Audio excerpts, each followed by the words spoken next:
So, yung mensahe ko po ay subukan kong paikliin para lang po pagkasahin po natin yung oras po natin ngayon. Yung oras po natin, 10:43. Okay.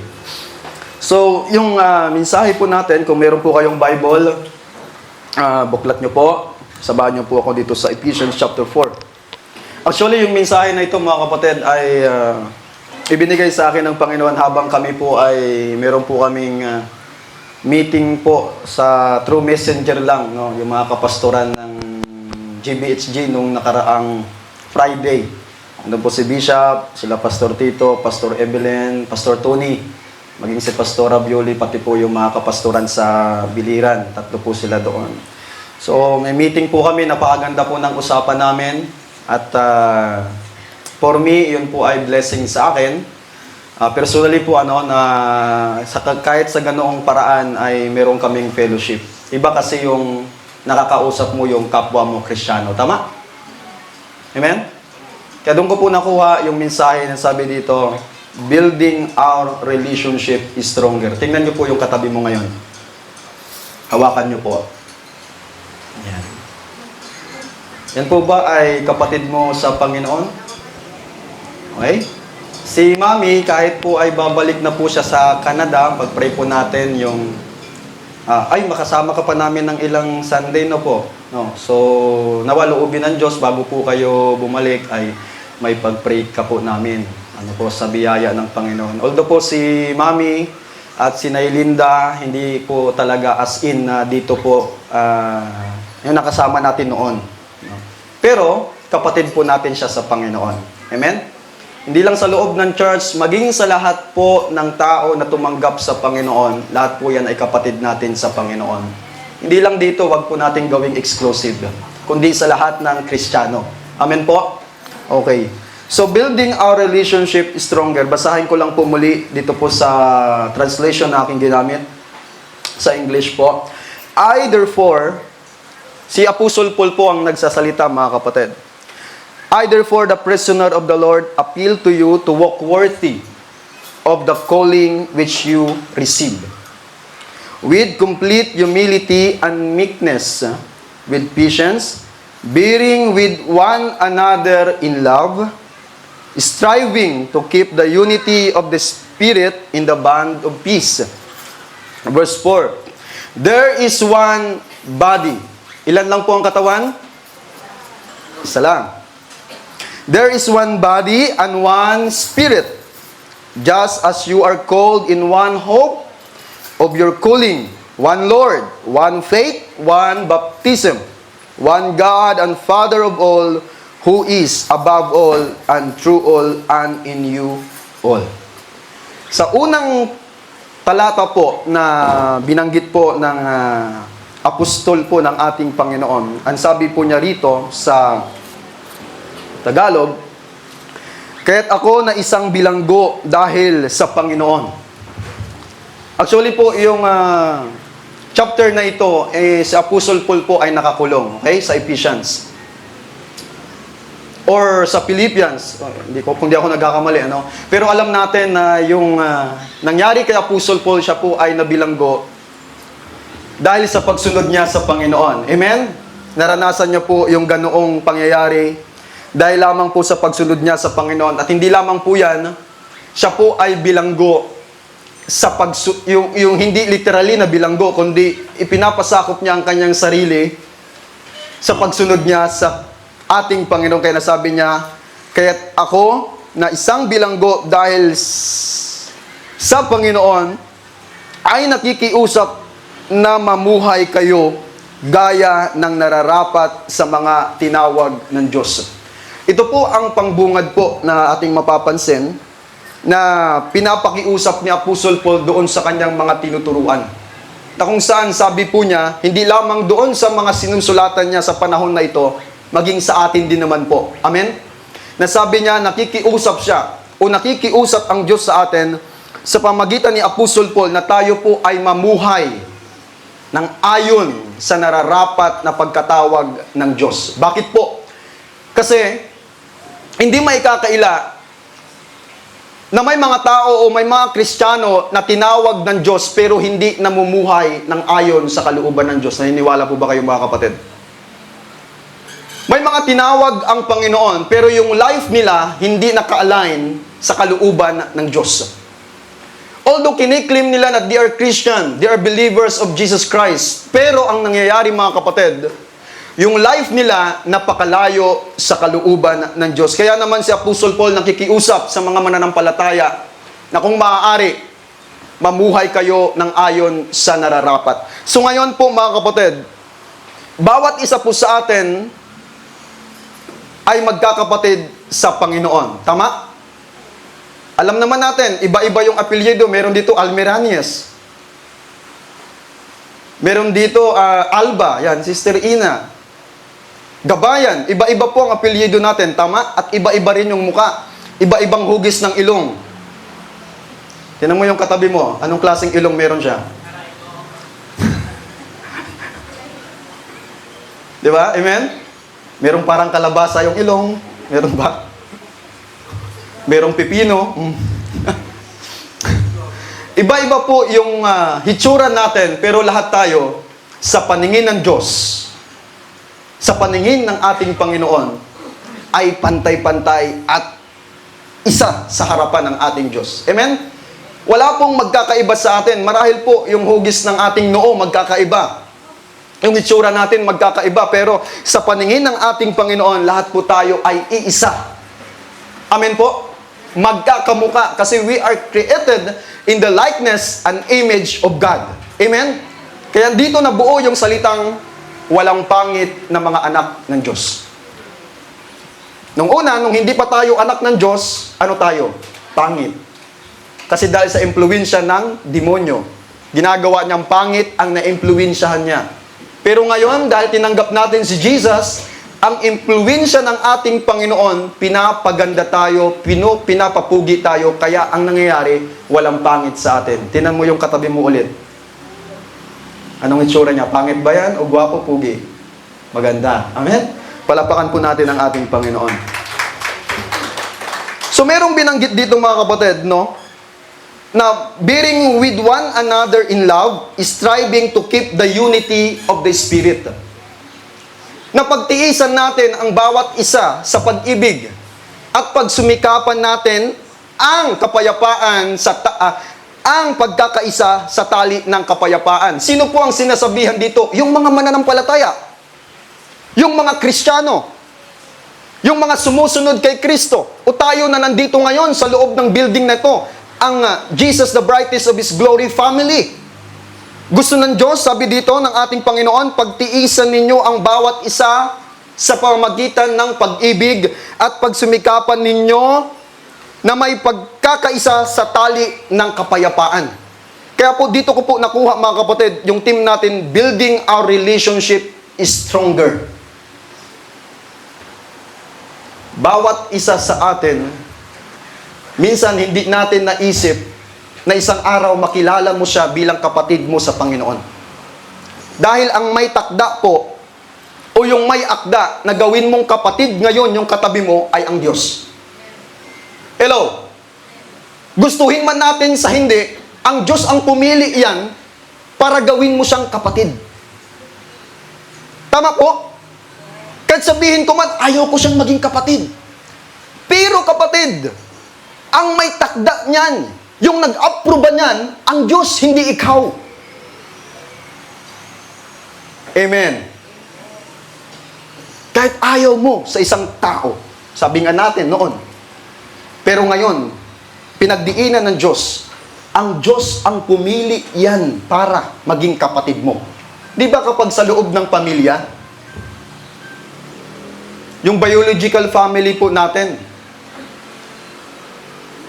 hindi mo naman pwedeng sabihin sa nanay mo na, Nay, ayokong maging kapatid yan. Ipinanganak yan ng nanay mo. Tama? Wala na tayong kawala. Sa madaling salita, wala na tayong, kahit si Ruby, sabihin niya kay nanay niya, ayokong maging kapatid si Nicole. Pero wala na siyang magagawa kasi nandyan na kapatid niya. At yan ay plano ng Diyos, yan ay plano ng kanilang pamilya, tama, ng kanilang magulang. Ganon din po sa atin sa spiritual, mga kapatid. Amen? Naintindihan po natin, mga kapatid ko sa Panginoon? Kaya kahit anong sabihin natin, ayaw kong maging kapatid yan. Kung pwede lang sabihin sa bibig natin, di ba? Ayaw kong maging kapatid yan. Kasi ganyan yan. Kasi ganito yan. Pero wala kang magagawa. Ang Diyos ang pumili yan. Kaya sabi ng Panginoon, ako ang pumipili. Ikaw po bang pumipili? Tayo po ba? Hindi po ang Diyos. Kasi po ang Diyos ang ating tatay. Umalakpak po yung mga anak ng Diyos. Amen? Tayo po ay mga anak ng Panginoon. So dito makita natin na ang Diyos ang may akda ng relasyong bilang magkakapatid sa Panginoon. Dahil ang Diyos ang tumawag, ang Diyos ang pumili, ang Diyos ang humirang, at ang Diyos ang nagpahintulot na tanggapin natin si Jesus na ating Panginoon para pagkalooban tayo ng karapatan na maging anak ng Diyos. According to John chapter 1 verse 12. Tama? Nang sino mang tatanggap sa Panginoong Hesukristo, binibigyan ng karapatan ng Diyos na maging anak niya. So sa kapahintulutan ng ating Ama by the will of God at kalakip ng ating kalooban, tinanggap natin si Jesus bilang Panginoon, kaya naman naging anak tayo ng Diyos. Kaya dito makita natin, ang Diyos ang may akda ng relasyon na bilang magkakapatid sa Panginoon. Hindi ikaw ang nagplano niyan. Tama? Hindi ikaw ang nagplano. Hindi tayo. Hindi si bishop. Hindi si pastor. O sino mang katabi natin ngayon, kilala natin, hindi yan ang nagplano para ikaw, kayo, para tayo ay maging kapatid sa Panginoon. Dahil ang tanging may plano niyan, ang ating Ama na nasa langit. Isipin natin, ang iba sa atin napakalayo. Ako, galing pa akong Samar. Di ba? Iba-ibang lugar, pero pinagkaisa tayo. Pinagsama-sama tayo ng Diyos dahil ayon sa kanyang layunin. Hallelujah. Then, dahil ang Diyos ang may takda ng relasyon na bilang magkakapatid sa Panginoon, at alam ko po, iba po, meron pong malaking nagagawa kapag maayos o malusog ang relasyon ng magkakapatid bilang sa Panginoon. Kaya kita nyo, ang sabi, merong binanggit sa gospel, yung prinsipyo ng kung saan, sabi doon, kapag ang kaharian nag-aaway-away, hindi yan tatagal. Hindi yan tatayo. Kaya maging sa body of Christ, na tayo na nandito ngayon, kapag hindi maayos yung relasyon natin, walang magandang patutunguhan, hindi mangyayari yung plano ng Diyos na gusto niyang mangyari sa isang pamilya. Kikita nyo, sa loob ng isang pamilya, yung nanay at tatay mayroong magandang plano sa kanilang anak. Tama? Pero pag once, yung mga anak, yung pamilya magulo, anong mararamdaman ng magulang? Di ba? Ikaw nanay, ikaw tatay, tayo ng mga magulang. Ako po magulang na ako, may anak na ako. Napakaganda ng plano ko sa aking mga anak. Gusto ko silang lumaki na may malusog, maayos na kinabukasan. Pero kapag nakikita ko na ang mga anak ko ay nagkakagulo, nag-aaway-away, ano kaya ang magiging pakiramdam ko? Ano po kaya ang magiging pakiramdam ninyo kung nasa katayuan kayo ng bilang isang magulang? Yung plano mo, parang nawawala na kasi napakaganda ng plano mo, tama? Pero dahil sa nangyayaring napakagulo, hindi maayos yung relasyon ng mga anak mo, parang yung plano mo dumidilim. Parang yung magandang plano mo na gustong mangyari sa mga anak mo, parang naiisip mo, ay, hindi na mangyayari. Kasi dahil sa napapansin mong hindi maayos na relasyon. Ganon din po sa ating Panginoon, mga kapatid. Kag hindi maayos ang relasyon natin bilang magkakapatid sa Panginoon, yung magandang plano at ipinapagawa ng Diyos sa atin, it is possible na hindi magaganap sa buhay natin. Agree po ba kayo sa akin, mga kapatid?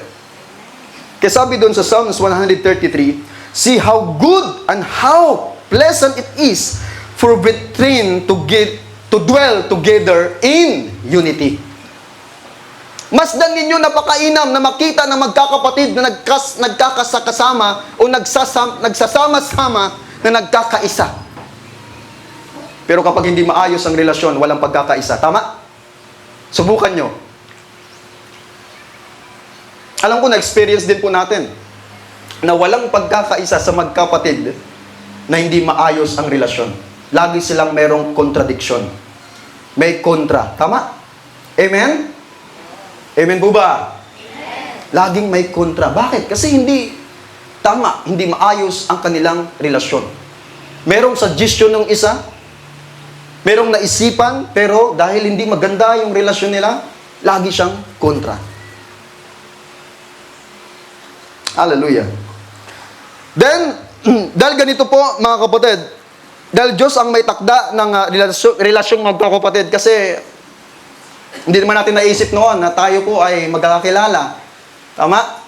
Hindi natin naisip noon na isang araw pala, yan, makikita natin yung mga mukha natin. Dalhin tayo dito sa lugar na ito. Hindi natin lubos na pinangarap o naisip noon. Dahil Diyos po ang may takda. Ngayon,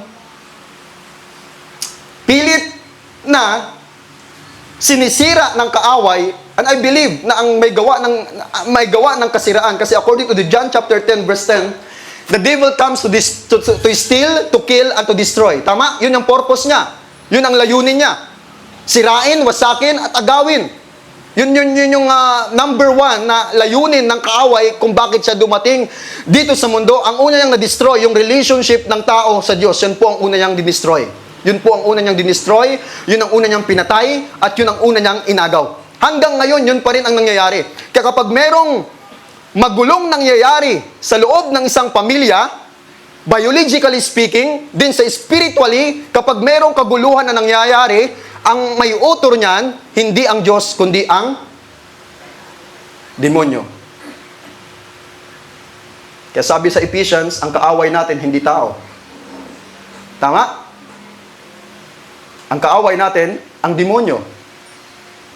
Siyang gumagawa ng tactics, strategy, para pagkaguluhin ang isang pamilya. Bakit ginagawa ni Sister yan? Hindi talaga ang likod nun kung bakit ganon ang nangyayari. Ang demonyo. Ang kaaway. Amen? Kaya every time na yung resulta ay kaguluhan, division, paghihiwalay, yan ay hindi gawa ng Diyos. Yan ay gawa ng kaaway. To divide the family. Bakit mayroong broken family? Ang author ba yan ang Diyos?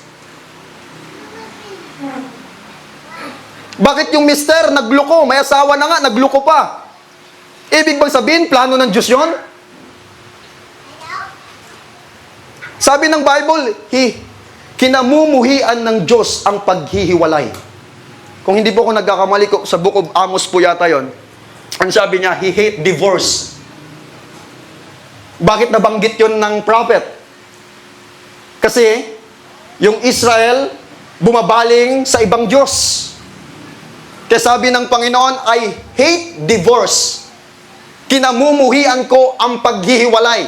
Meaning, sa umpisa pa lang, gusto na ng Diyos kung anong relasyon ang meron kayo, manatili kayo. Amen? Kaya yung hiwalayan, hindi yan galing sa Diyos. Yan ay impluensya ng kaaway. Merong temptation. O si mister, may misis na nga. Pero dahil na-tempt, bumaling sa iba, kaya natukso at nagkasala. Pero all in all, ang temptation hindi galing sa Diyos. Galing sa demonyo. Kaya kita nyo sa Book of Genesis, doon pa lang, sa Garden of Eden, anong ginawa ng demonyo? Oy, napakaganda. Pinakita sa kanila ang napakaganda sa paningin ng tao. Then bumulong ang demonyo. Then sa Matthew chapter 4 verse 4, andun na naman ang demonyo. Tinitimp ang ating Panginoon. Nakita mo ba ang batong yan? Gawin mong tinapay. Temptation yon. Nakita mo ba ang kaharian? Kung sasambahin mo ako, ibibigay ko sa iyo. Temptation yon. Kaya lang si Lord hindi na-tempt. Hindi natukso, kaya hindi siya nagkasala. Pero tayo bilang tao, makakita lang tayo ng magandang chicks. Macho. Amen? Nandoon yung temptation. Ang temptation po, hindi papasok ang kasalanan kung hindi ka magpapadaig sa temptation. Temptation yan. Ang temptation hindi nawawala. Sa totoo lang, yung panunukso hindi nawawala kasi nandito pa tayo sa mundo eh. Amen? Amen po ba? Amen. Kanina pa lang, pagpunta natin, meron agad temptation eh. Ano yung temptation mo? Labahan. Di ba? Siguro graduate na yung iba sa labahan. Dati pa yan yung labahan, wala na bang iba? Amen? Dati pa yan, nung bago-bago pa tayo eh. Maging simbahay, ganun pa rin. May mga labahan pa rin silang, pero ganun talaga nagpapaumpisa. Hallelujah. So yun po ang gawa ng kaaway sa atin, mga kapatid. His plan is always to steal, to kill, and to destroy. And brings division to the church. Kaya no wonder, ang sulat ni Apostle Paul sa Corinthians, merong pagtatalo, merong pagbaha-bahagi, merong division. Kaya hindi po ito dapat, alam niyo po mga kapatid, ito po bilang patutuo po sa inyo, ako personally. Okay? Ako gusto ko maging honest po sa inyo bilang church. Nagplano akong mag-pioneering. Okay? Nung una, ang gusto ko, nakakunik pa rin sa Jesus, the brightness of His glory. Okay? Although pioneering, pero under pa rin ako ng GBHG. Pero hindi po masama yun. Okay? Kasi tinawag tayong pastor. At alam ko, pagpapastor, hindi lang dito. Okay? Kung saan man tayo dalhin ng Panginoon. Pero dala-dala ko pa rin yung GBHG. Pero isang araw, merong mga bumubulong. Mga nakapag nagsasabi, pag mag-pioneering ka, wag mo nang dalhin yung ganito para hindi ka control.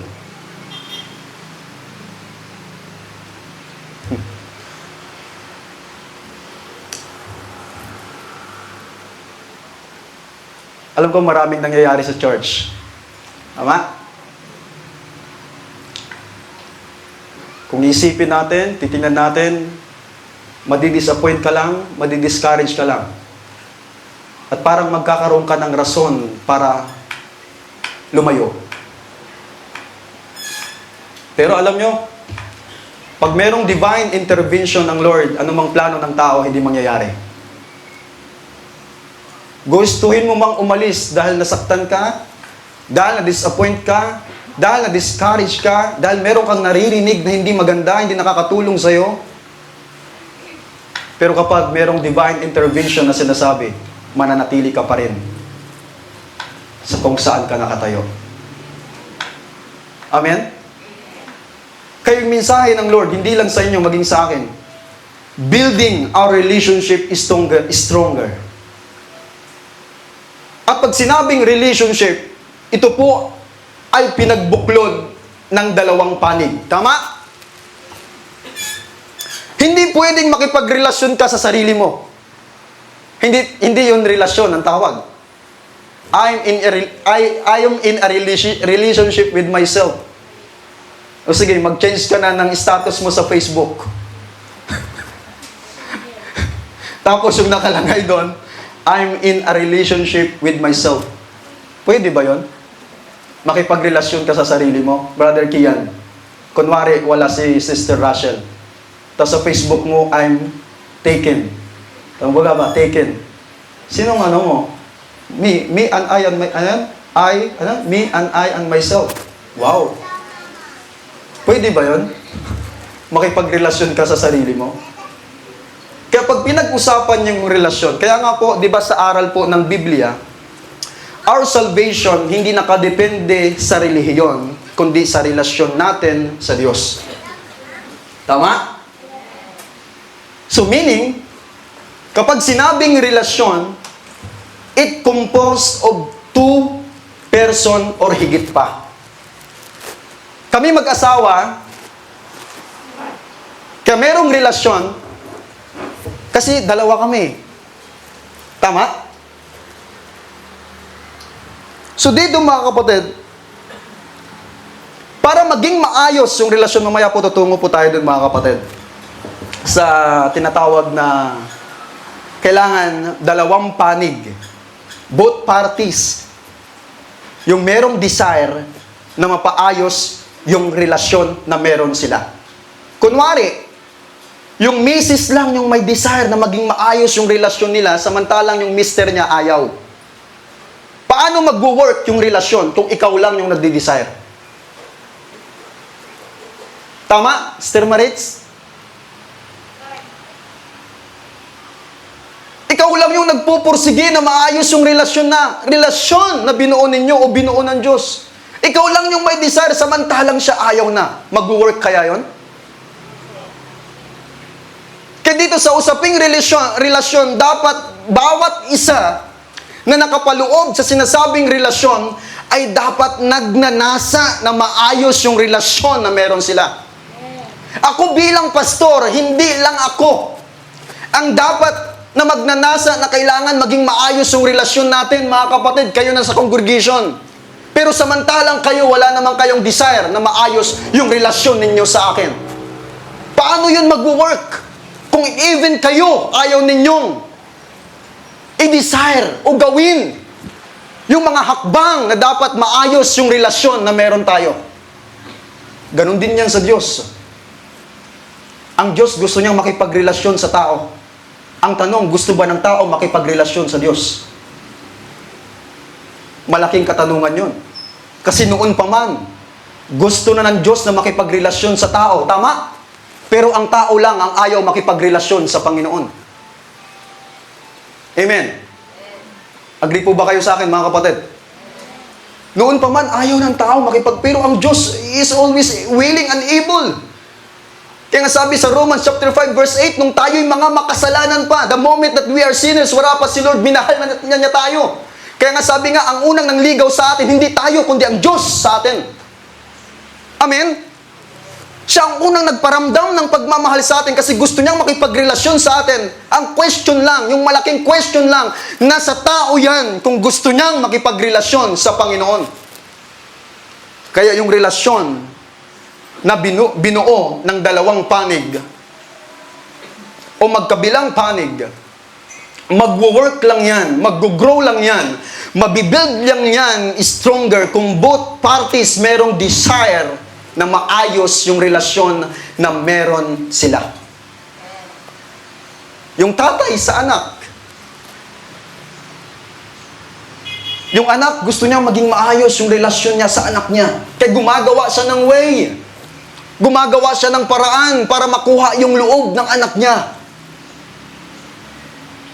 Kaya lang, kapag ayaw ng anak na ayusin yung relasyon niya sa kanyang tatay, yun yung question. Kaya kahit anong pilit ng tatay, kung yung anak may problema, hindi mag-work. Pero, kapag ang dalawa magkasundo para ayusin, para mag-grow, para ma-build ang relasyon na meron sila, mag-work po yan. Amen.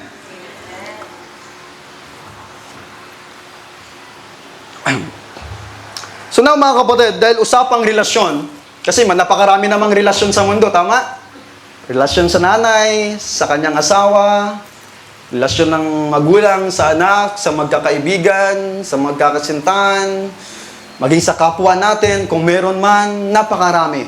Pero ngayon po mga kapatid, ang pinag-usapan natin, yung relasyon natin spiritually bilang magkakapatid sa Panginoon.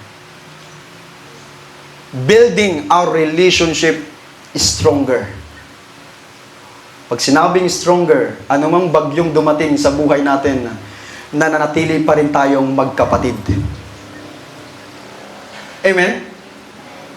Kahit may mga pagsubok, we are all brothers and sisters in Christ. Hindi na mawawala yan, nakatatak na yan, dumadaloy na yan sa ating dugo kasi ang blood ni Jesus nasa sa buhay natin. Amen? Hallelujah. Now mga kapatid, meron akong sinulat dito. Para po, mapabilis po natin kasi meron pa tayong breaking of the bread. Building our relationship is stronger. Paano po? How do we take care of our relationship we have? Paano natin alagaan, i-nourish, i-build yung relasyon na meron tayo? Meron ka bang ginagawa? Bilang mag-aasawa, di ba minsan kaya merong tinatawag na family day? Di ba? Merong na buong term na family day. Kasi para siguro ma-build nila, ma-nourish pa nila yung relasyon nila bilang isang pamilya. Ang nakikita ko, hindi masama yon. Ang masama lang kapag hindi mo sinasama ang Diyos. Okay? Yun lang nagiging masama. Pero kapag family day, kahit anong araw naman, pwedeng family day. Tama? Pag uwi sa gabi, galing sa trabaho, pwedeng gawin mong, wag mo na lang gawing family day. Family time. Amen. Pwede naman siguro yun, di ba? Basta lang ang purpose, ma-nourish nyo yung relasyon nyo bilang isang pamilya. Bilang magkakapatid, kaya merong tinatawag din na bonding. Okay? May mga bonding na ginagawa. Ang purpose, para mapalapit kayo. Tama? Yung bawat isa. Kumbaga, maggaanan yung loob ninyo. Yan, makuha ninyo ang loob ng bawat isa. Gumaan yung loob ninyo sa bawat isa. Yun po yung ginagawa. Now, how do we take care of the relationship we have? Una po ang nakikita ko dito. Actually po, dapat yung last yung nauna. Pero, ang nakikita ko dito, number 1. Paano natin maayos o mabibuild, manunourish yung relasyon natin sa ating kapwa kung ultimo ikaw hindi maayos yung relasyon mo sa Diyos? Kaya number 1, how do we take care of the relationship we have? Number 1, we must have a good relationship with the Lord. Paano mangyayari na magiging maganda yung relasyon natin sa ating kapwa? Magiging magandang relasyon ko sa inyo at kayo sa akin bilang magkakapatid sa Panginoon. O hindi lang dito sa loob ng church, maging sa loob ng bahay. Paano magiging maganda ang relasyon mo bilang anak sa iyong magulang kung ultimo ikaw, hindi maayos yung relasyon mo sa iyong Panginoon? Paano tayo magiging isang magandang halimbawa? Tama?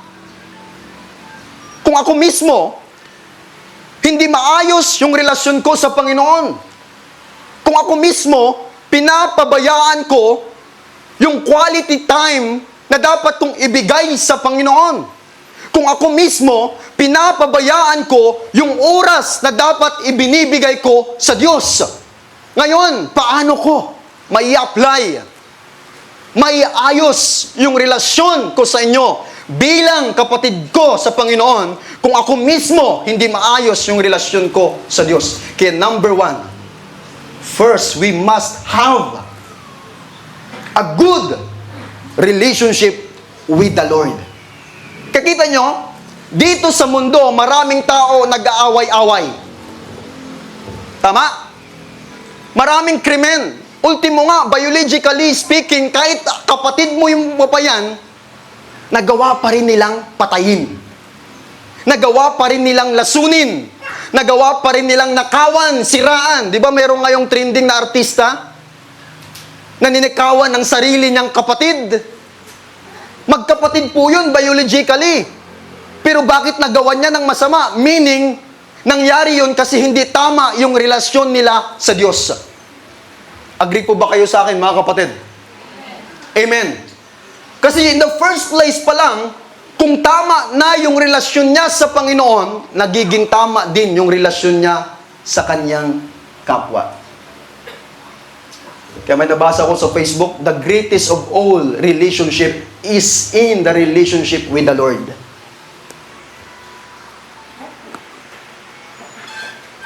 Kasi lahat ng relasyon, nagpaumpisa yan sa relasyon mo sa Diyos. Bakit may relasyon sa pag-aasawa? Kasi sa umpisa pa lang, sabi ng Diyos sa Israel, ako'y asawa ninyo. Tama? Nagit nyo po yung point? Bakit mayroong relasyon sa pag-aasawa? Kasi maging tayo ngayon sa grace, sa panahon ng New Testament, hindi mo ba alam na aasawahin natin ang ating Panginoon? We are the bride of Christ. Amen? Kaya bago pa nabuo yung word na relasyon sa pag-aasawa, ang unang nakaisip niyan, ang Diyos. Din yung relasyon sa anak, sa kanyang magulang. Sino bang naunang gumawa nun? Ang Diyos pa rin. Amen? Hello? Bago pa yan na-apply sa tao ngayon eh. Simula pa lang, nasa Diyos na yan. Relasyon ng anak, mga anak tayo ng Diyos. Tama? Even yung mga lingkod sa Old Testament. Lalo na yung Israel, anak ng Diyos yan. Hallelujah. So number 1, we must have a good relationship with the Lord. Kapag maayos ang relasyon natin sa Diyos, magiging maayos din ang relasyon natin sa ating kapwa. Kaya ang lahat nagpapaumpisa sa spiritual. Bago mag-manifest yan sa literal, nangyari muna yan sa spiritual. Tandaan natin, bago nag-excess yung mga bagay na visible, may nangyari na sa invisible. Mga bagay na hindi nakikita at nahayag. Kaya sa Genesis, let there be light. Di ba? Magkaroon ng ganito. Sa umpisa pa lang wala, pero sa spiritual meron na. Sa spiritual merong nangyayari. Kaya sa atin, para maging maayos yung relasyon natin sa ating kapwa, dapat sa spiritual, maayos na. Maayos yung relasyon natin sa Diyos. Kaya ang kasagutan, number 1, kailangan maayos yung relasyon natin sa Panginoon. Gaano kaayos? Gaano kalapit yung relasyon natin sa Diyos? How close? Paano? Gaano? Gaano natin ninanasa ang Panginoon? Gaano natin dinidesire ang Lord? Gaano natin minimithi ang Panginoon? Gaano natin pinapangarap ang Diyos, mga kapatid?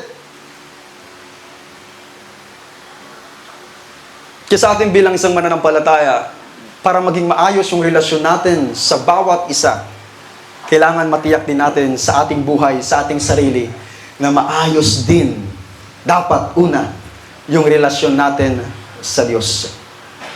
Amen? Kasi lahat doon nagpaumpisa sa Diyos eh. Kaya bakit tayo natutong magmahal? Kasi na-experience natin yung love ng Diyos. Tama po? Amen? Sabi doon, the Bible says, bago natin ibigin ang Diyos, minahal muna tayo ng Diyos. He first loved us. Dahil doon sa pakikipagrelasyon natin o sa pakikipagrelasyon ng Diyos sa atin. Kaya lahat nag-umpisa yan sa pakikipag-ugnayan natin sa Diyos. Kaya nga kahit yung kaaway nagawa nating mahalin, because bakit? Dahil na-experience natin yung love ng Diyos. Kasi dati kaaway din tayo ng Panginoon. Hello? Amen? Hello? Agree po ba kayo? Dati kaaway tayo ng Diyos.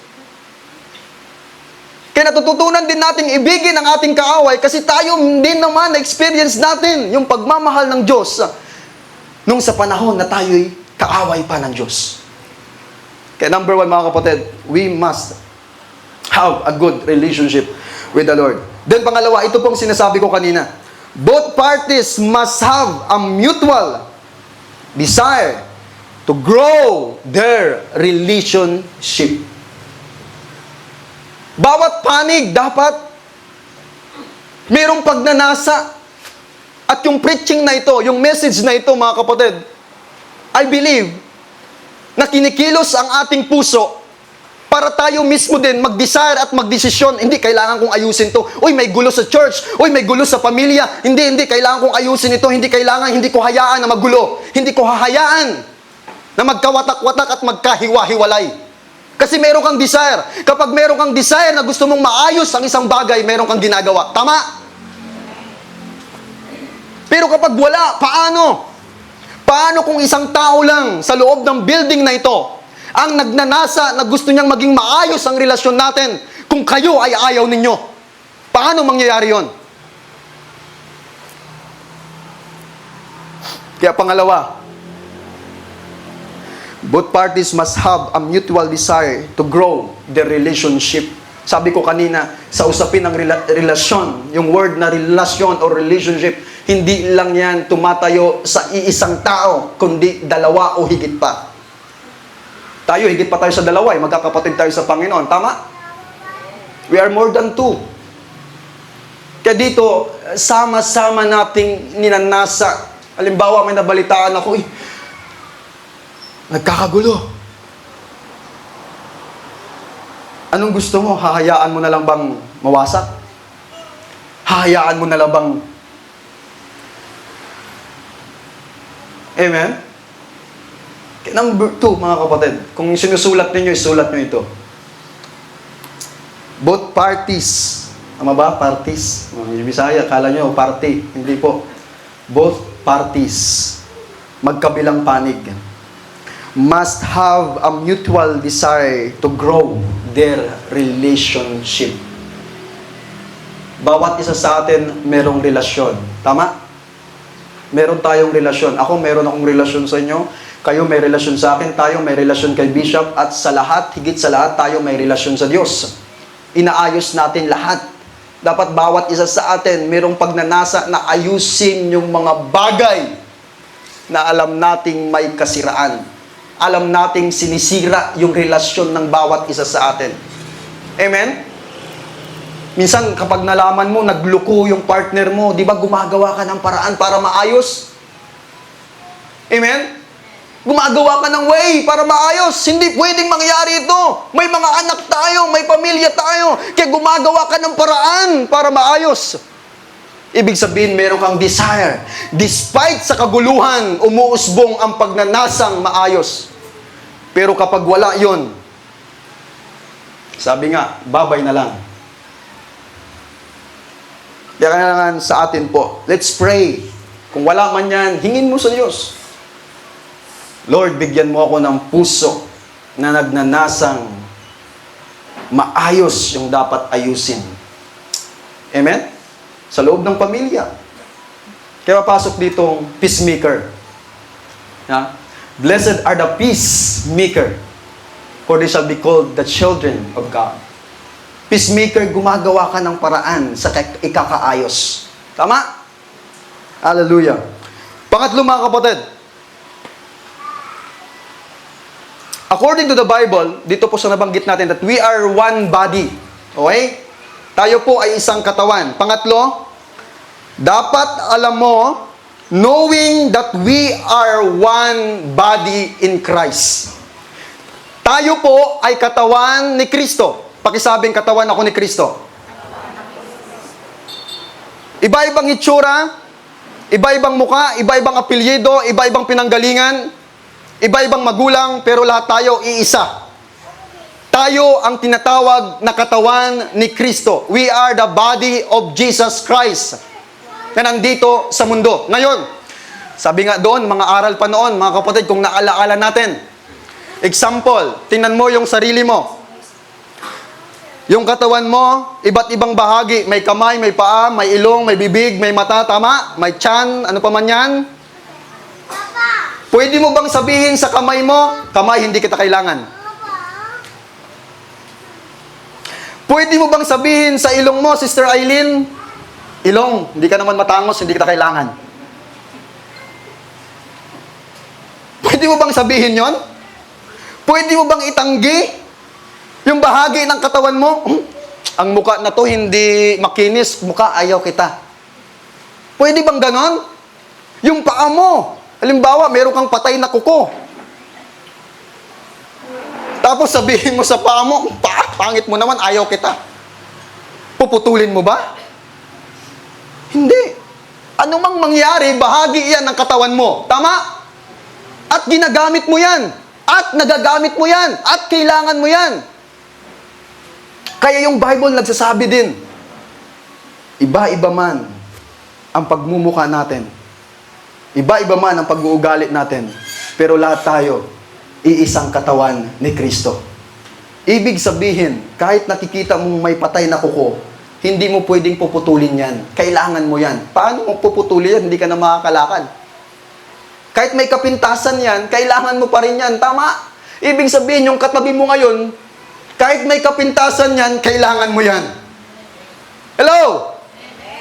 Tapikin mo yung katabi mo, sabihin mo, kapatid, kahit may napupuna ako sa'yo, kailangan pa rin kita. Kahit nakita mong may patay na kuko sa bahagi ng paa mo, hindi mo pwedeng sabihin, alis na, puputulin ka ta. Hindi. Dahil alam mong kailangan mo yan. Paano mo naging kailangan yan? Kasi hindi mo nakikita yung napapansin mo sa kanya, pagsubok yan sa sarili mo. Kung paano ka mag-response sa nakikita mo. Hello? Kung tatanungin mo, brother, paano mo masabing kailangan ko siya masama nga na nga nakikita ko? Ibig sabihin, meron siyang benepisyo spiritually para sa'yo. Hindi mo alam, ginagamit ng Diyos yung kapwa mo, yung napupuna mo, para mag-grow ka spiritually. Paano mo i-practice yung Word of God na napakinggan mo, na sinasabi mo, idalangin mo, ipag-pray mo.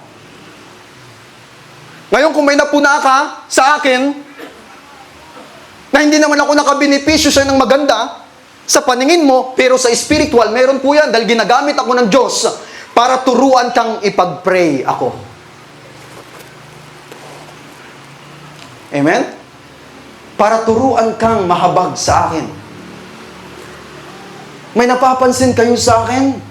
Ibig sabihin, tinuturuan kayo ng Diyos na ipag-pray mo siya, kahabagan mo siya, kaawaan mo siya, kasi ganun ang buhay niya. Ganoon, nagkaroon ako ng party sa salitang may pakinabang ako sa inyo. Kaya dito, kahit may patay kang kuko lang yan eh. Patay na kuko lang yan. Tsaka matatakpan yan kapag nagsapatos ka. Pero hindi mo pwedeng sabihin, alis ka, putulin kita. Hindi po. Ganon din po tayo. Sabi ng Bible, we are one body. Napakaraming mananampalataya sa buong daigdig. Iba-ibang tao, iba-ibang lipi, iba-ibang lahi.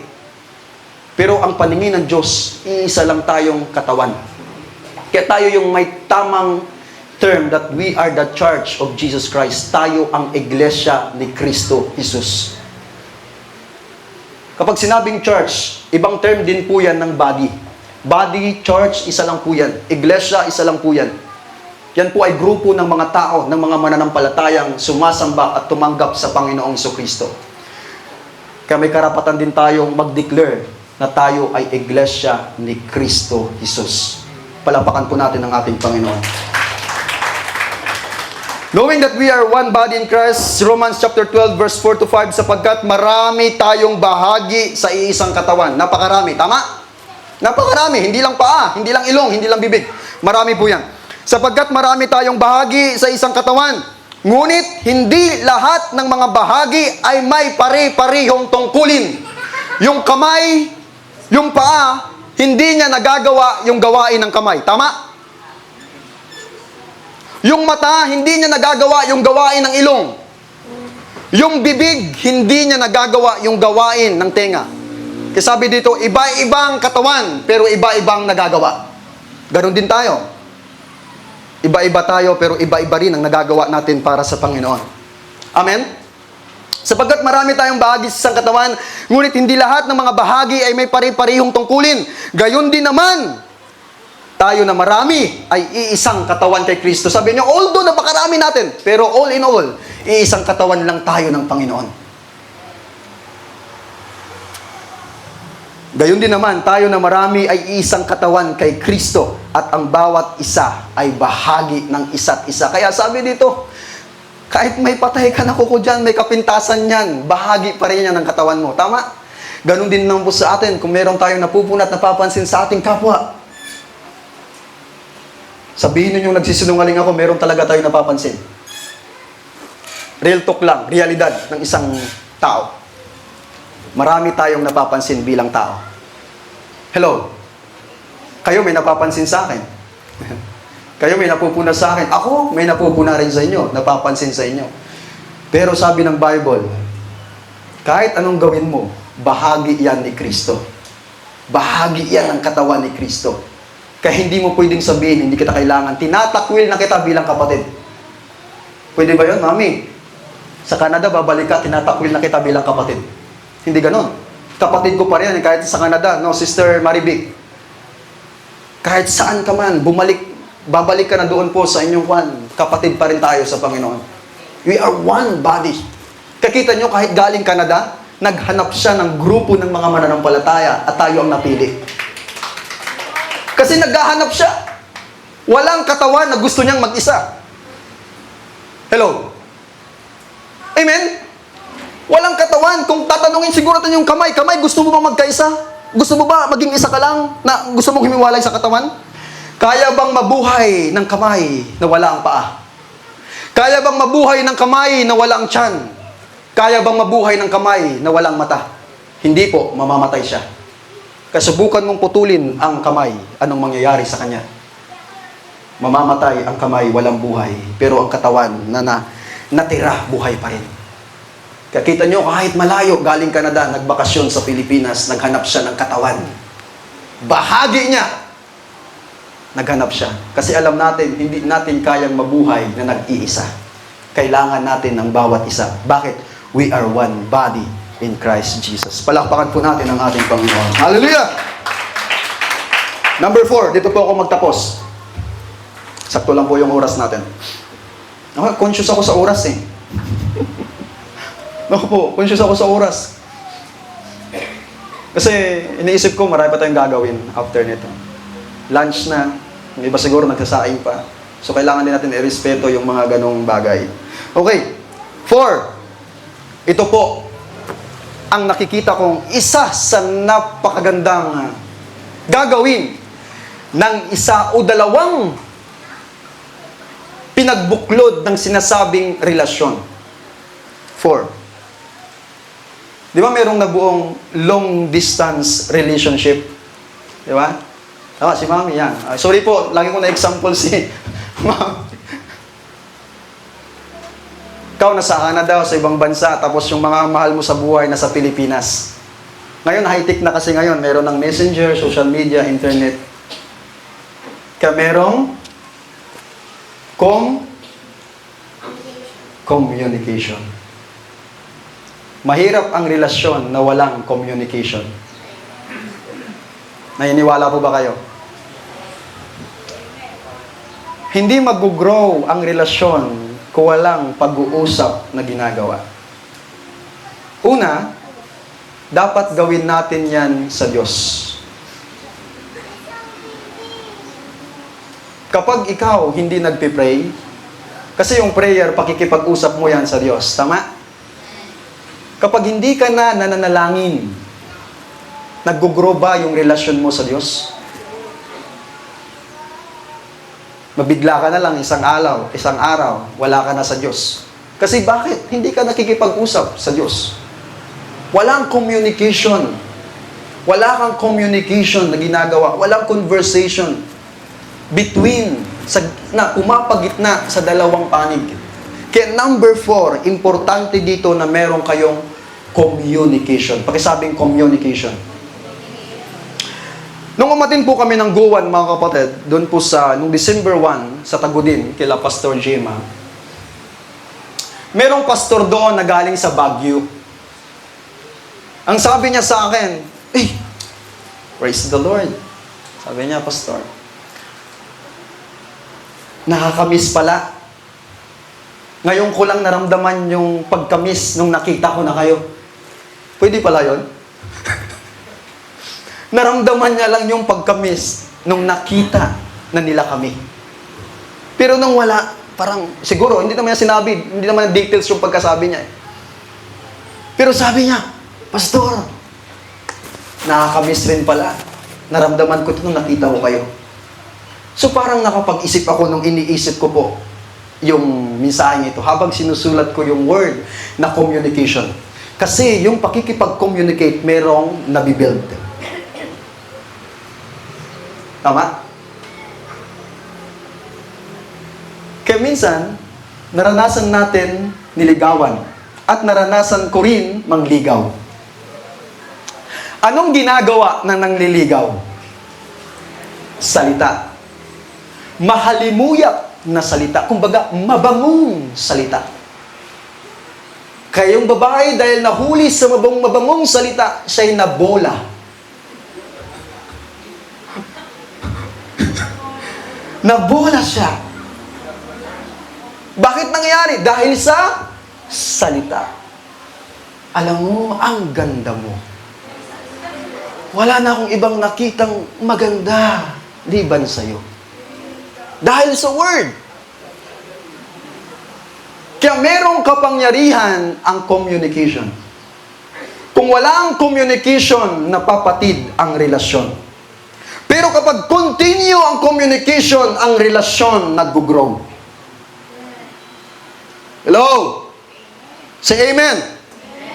Kaya number 4, kung wala tayong communication sa bawat isa, yung loob natin malayo. Tama, Brother Kevin, kanina, ay kahapon, nag-sharing kami doon, kumain po ako sa kanila. Sarap ng ulam nila, tokwat baboy. Sa akin, nilagang baboy. O, totoo po yun. Nilagang baboy, nagdala ako. Pag-usapan namin, yan, tungkol sa communication. Kasi sa communication, dyan nabibuild yung trust. Nakilala mo ang isang tao. Nalaman mo yung buhay niya.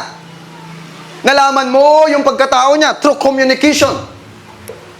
Kaya importante sa isang magkakapatid sa Panginoon na tayo po ay merong communication lagi. Meron tayong pag-uusap. Anong pinag-uusapan? Siyempre yung mga bagay na nagpapalago sa ating relasyon. Word of God. Kumustahan. Amen? Basta yung communication. Then, meron akong sinulat regarding sa word, the communication, number 4. 3 things for healthy conversation. 3 bagay. 3 bagay na magdadala tungo sa magandang usapan kasi hindi lahat ng usapan maganda.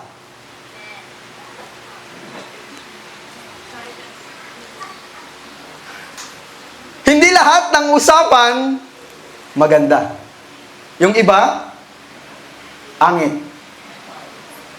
Pangin. 3 things for healthy conversation. According to James chapter 1, verse 19, sabi dito, "So my beloved brethren, let everyone to swift to hear." Ano yung swift? Sabi dito, a willingness to listen to what others have to say. Naka-encounter na ba kayong isang taong lumapit sa iyo at nag-open ng kanyang nararamdaman, tapos ikaw hindi ka makapaghintay na makinig sa kanyang sinasabi dahil ang gusto mo agad magsalita? Yung isa nagkukwento, alam mo, yung isa naman ayaw magpaawat. Hindi, ako nga eh. Ganito, ako nga eh. Nagets nyo po? Yung moment na yon, gusto ng tao na lumapit sa'yo na meron siyang mapagsabihan. Yun ang hinahanap niya. Tama?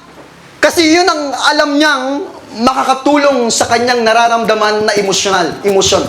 Ako, experience ko po yan. Gusto kong meron akong napagsasabihan. Gusto ko yung taong mapagsabihan ko, nauunawaan ako. Kaya number 1, sa 3 things for healthy conversation, letter A, you are ready to listen. Handa ka dapat makinig. Kasi bakit? Listening brings understanding. Sa pakikinig, nauunawaan mo ang isang bagay. Kaya kapag ang isang tao nag-open sa'yo, nakipag-usap sa'yo, pakinggan mo. Hello, yun po ang magdadala sa healthy conversation or healthy communication. Dahil kung hindi tayo marunong, according to the Bible, mga kapatid, hindi po according to me, according to the Bible, so my beloved brethren, James chapter 1 verse 19, let everyone be swift to hear, meaning a willingness to listen to what others have to say. Dapat handa tayong makinig. Alam niyo po, ang isang katangian ng Diyos, napakaganda niyang handa siyang makinig sa lahat ng ating mga daing. Amen. Yun po ba ang isang bagay na pagkakilala nyo sa Diyos? Kasi yun pong sinasabi ng Bible. Kasi sabi ng Bible, di ba, sa 1 Peter chapter 5 verse 7 yata yun, ilagak ninyo ang lahat ng inyong alalahanin sa Diyos sapagkat siya'y nagmamalasakit sa inyo. Ibig sabihin, He is willing to listen. So as a Christian, bilang isang mananampalatayang tumanggap kay Kristo, dapat handa rin tayong makinig. Listen. Di ba sa Facebook, think before you click. Tama? Think before you post. Sa atin naman, listen before you speak. Pakinggan mo muna. Pakinggan muna natin. Kasi kapag pinapakinggan mo, nauunawaan mo kung bakit ganun siya. Tama po? Naintindihan mo siya. Kung bakit ganun yung kilos niya, bakit ganun yung reaction niya, bakit naunawaan mo na kung bakit ganun siya kasi pinakinggan mo. Then kapag naintindihan mo na, doon ka bago magsalita. Kasi ang hinahanap nung nag-open sa'yo, meron siyang mapagsumbungan. Meron siyang mapagsabihan. Kaya alam niyo kung bakit ang pinakadelikadong lugar ay yung lugar na nag-iisa ka. Anong tawag doon sa English? Yung ina-isolate mo ang sarili mo? Yung nasa isolation mode ka? Hirap yun, naman, Sister Jane. Ang hirap noon, kapag isa, alam nyo kung anong delikado doon? Pumapasok ang demonyo, gagamitin yung emotion mo para dalhin kang sirain ang buhay mo. Kaya yung iba nagpapakamatay. Bakit? Walang mapagsabihan. Meron man silang mapagsumbungan, ang reply sa kanila, sermon. Nakakatulong ba yun emotionally kung sisermonan mo yung nangangailangan ng simpatya mo? Tapos sisirmonan mo, ganyan ka kasi, kaya nangyari sa'yo yan. Nakatulong ba yun sa emosyon nila? Sa spirito ng emosyon nila? No! Ang gusto nila, meron silang mapagsandalan. Ang gusto nila, meron silang maiyakan at masumbungan. Mapag-upinan ng kanilang nararamdaman. So number 1, 3 things for healthy conversation. Ready to listen. Kapag may anak ka na may problema, nag-open sa'yo, wag mo namang sermonan, ay Linda. Pakinggan mo. Bilang compassion sa kanila. Bilang pagpapadama na handa kang makinig at tayuan. Yung katayuan mo bilang isang magulang. Ang pagkakaintindi ko sa isang magulang ay compassionate. Punong-puno ng compassion sa kanyang mga anak. Handa kang paraingan. Kaya sabi ng Bible, lumapit kayo sa trono ng biyaya ng Diyos. Ibig sabihin, nandoon, handa mong malapitan yung isang tao kung paano ang Diyos handang malapitan sa lahat ng panahon. Amen? Ganon din po tayo, mga kapatid. Kaya ang number 1, letter A, sa number 4 na communication or conversation, 3 things for healthy conversation, ready to listen. Number 5, letter B, be gentle. Ang hirap kaya kausapin ang taong laging galit. Gusto mo bang makipag-usap, mami, sa taong alam mong galit? Gusto mong mag-open, pero alam mo ang reaksyon niya, kaya ang magiging desisyon mo, manahimik na lang. Sa asawa mo, gusto mong mag-open ng problema, pero dahil ang misis mo mabunganga, ayaw mo na lang mag-open. Mas gusto mo na lang tumahimik. Kaya letter B, for healthy conversation, be gentle. Maging mahinahon. Napakasarap mag-open sa isang tao kapag alam mong mahinahon. Amen. Pero yung laging galit makipag-usap, halimbawa, Sister MJ, kunwari lang po, ako kapag lagi akong galit, hindi na siya nag-open sa akin. Mas gusto niya nang mag-open sa iba. Kaya nangyayari, na-develop na siya sa ibang lalaki. Buti ka pa. Ang bait-bait mo sa akin. Pero yung mister ko, Kaya sabi ng Bible, huwag ninyong bigyang daan ang demonyo. Sa ganong paraan na hindi ka makausap, na bibigyan mo ng score ang kaaway para magawa niya yung plano. Kaya yung misis na gusto niyang mag-open ng problema sa loobin damdamin sa kanyang mister, pero dahil yung mister niya hindi makausap ng maayos, hindi mahinahon, kundi laging galit, naghanap ng iba niyang makakausap. At doon, na-develop ang kanyang damdamin. Buti ka pa, Mario. Naintindihan mo ako.